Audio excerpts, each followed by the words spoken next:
Ինչ պիտի անենք, որ նման բաներ երբեք չլինի։ Չգիտեմ, բալես, երանի թե կարողանայինք հարցնել։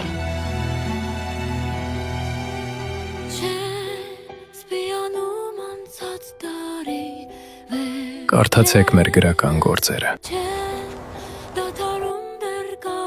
Մի թշնամացեք ու հոգ տարեք միմյանց մասին։ Ամեն գնով պայքարեք ճշմարտության համար։ Մի վախեցեք, նույնիսկ եթե բոլորը փորձում են լրացնել ձեզ։ Ճիշտ կրթեք ապագա սերունդներին։ Լսելի դարձրեք ձեր ձայնը ամբողջ աշխարհում։ Երգեք մեր երգերը, որ մեր ձայնը երբեք չմարի։ Արժևորեք այն ինչ ունեք, ձգտելով ավելիին։